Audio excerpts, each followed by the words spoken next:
Salut les amis, on est le samedi 31 octobre 2020.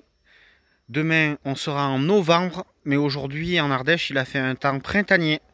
Un grand soleil avec des températures bien douces.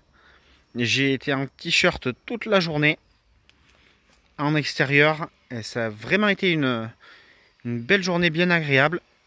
Mais malgré tout on est en automne et donc le sujet d'actualité en ce moment dont je voudrais vous parler dans cette vidéo, c'est les feuilles mortes et comment je les utilise dans le potager.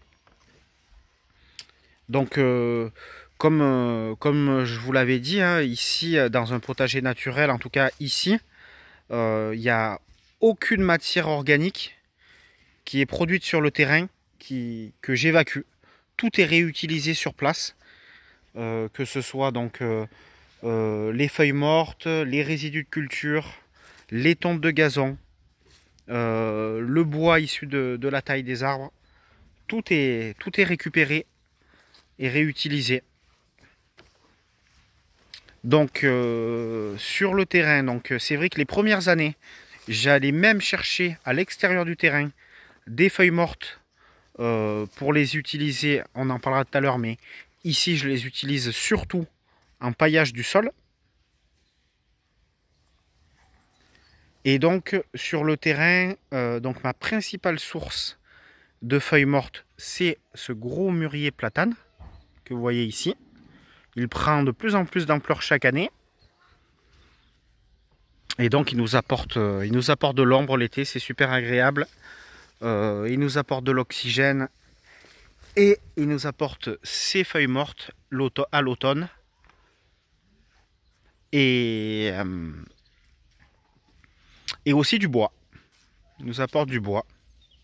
Parce que chaque année je le taille et là je vais essayer de le tailler peut-être un peu plus sévèrement cet hiver. Parce que je trouve qu'il fait quand même un peu trop d'ombre, notamment sur la partie ici du potager qui se trouve ici. Voilà, la deuxième source de feuilles mortes, c'est le gros figuier qui recouvre tout le poulailler. Donc ça c'est la deuxième source de feuilles mortes. Après il y a cet arbre aussi qui produit aussi des feuilles. Et je récupère aussi naturellement grâce au vent les feuilles de ce platane, une partie des feuilles de ce platane donc qui retombe dans le terrain et dans le potager. Voilà, donc une feuille morte, c'est principalement une matière carbonée, alors que quand elle est verte, elle est plutôt azotée. En réalité, il y a un processus, l'arbre a un processus à l'automne en fait. Il récupère les molécules azotées qui sont des protéines. Donc il les récupère en fait. Elles sont transformées en glucides et donc il les évacue pour les stocker donc dans la partie vivante du bois, c'est-à-dire l'aubier ou les racines.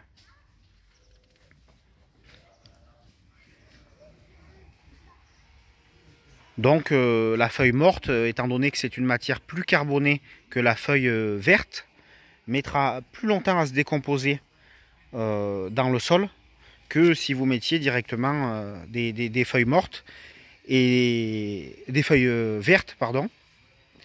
Et donc le processus de nourriture du sol n'est pas vraiment le même, parce que quand vous mettiez une matière bien azotée, comme par exemple les tontes de pelouse, ça va se décomposer beaucoup plus rapidement et relarguer de l'azote assimilable par les plantes via les micro-organismes qui vont digérer tout ça.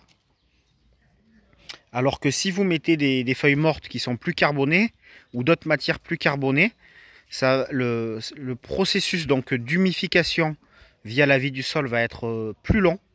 Mais par contre, vous obtiendrez après un humus qui va moins nourrir les plantes, mais qui va rester beaucoup plus longtemps dans le sol. Et donc, il va améliorer la structure de votre sol. Voilà, donc la durée également sur le temps de décomposition donc des feuilles dépendra aussi si ce sont des feuilles entières ou si si ce sont des feuilles que vous avez passées à la tondeuse. Si vous les passez à la tondeuse, elles vont mettre moins longtemps à se décomposer dans le sol.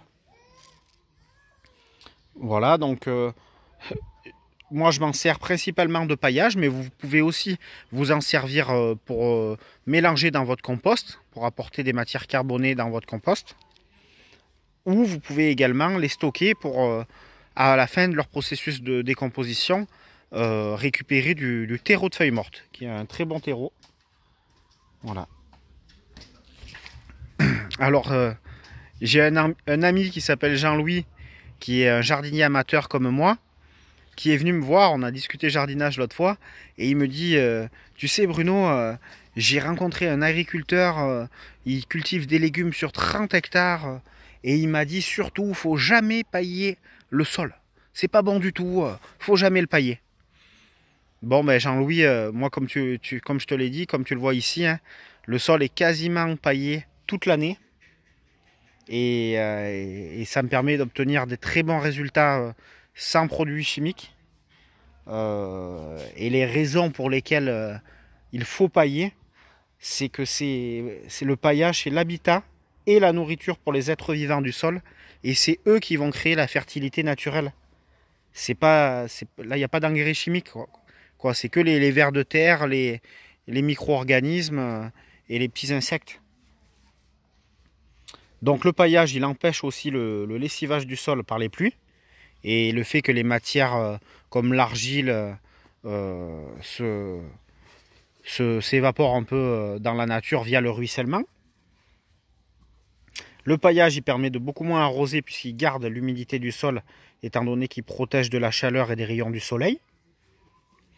Et en plus, par-dessus le marché, il limite la germination et la levée des herbes sauvages. Donc beaucoup moins de travail de désherbage grâce au paillage.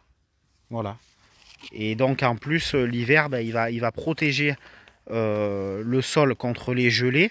Et du coup, vous pouvez pailler par exemple des plantes vivaces qui craignent un peu le gel, de façon à les protéger de trop de froid, quoi. Donc moi, les feuilles mortes, donc j'en mets une couche assez conséquente. Ça peut aller jusqu'à 30 cm parce que mon sol est assez léger. Par contre, si vous avez un sol très lourd et très argileux, il est déconseillé d'en mettre plus de 15 cm parce que le processus de digestion sera quand même plus long. Voilà, donc surtout ne brûlez pas vos feuilles mortes.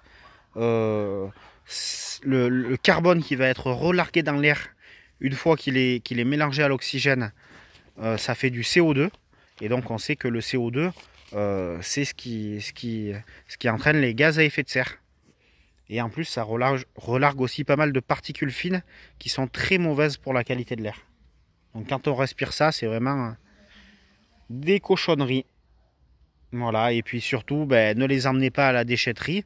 Paillez ce que vous pouvez pailler avec, vos arbres, vos légumes si vous en avez. Parce que ça évitera de faire des trajets à la déchetterie et de relarguer encore du CO2. Voilà. Et enfin, dernière chose que je voulais vous dire au sujet des feuilles mortes, c'est de ne pas les tasser. Parce que c'est l'air qui est emprisonné à l'intérieur de la couche de feuilles mortes qui va permettre d'isoler correctement le sol des gelées hivernales. Voilà, j'ai toujours pas ramassé mes choux romanesco, mais je pense que je vais en ramasser un très prochainement. Celui-là, il est vraiment, vraiment gros.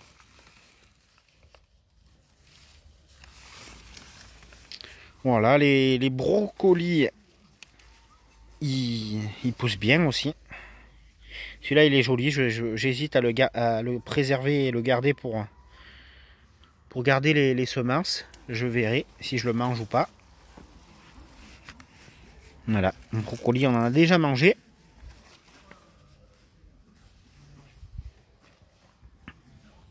Et voilà les amis, donc sur le sujet des feuilles mortes. Là, c'est plein de petits piments. Et je voulais vous remercier aussi pour vos conseils culinaires.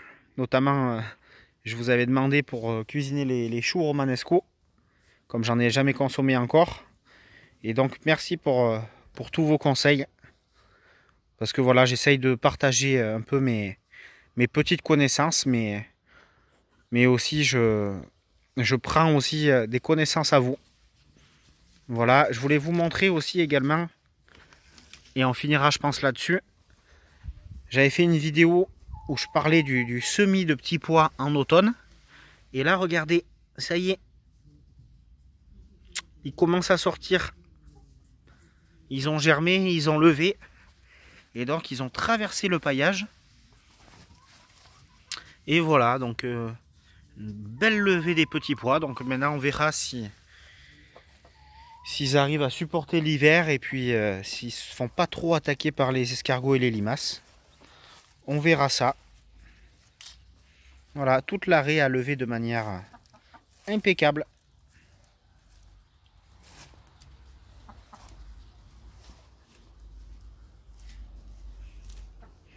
Bon week-end à tous et à bientôt pour une prochaine vidéo.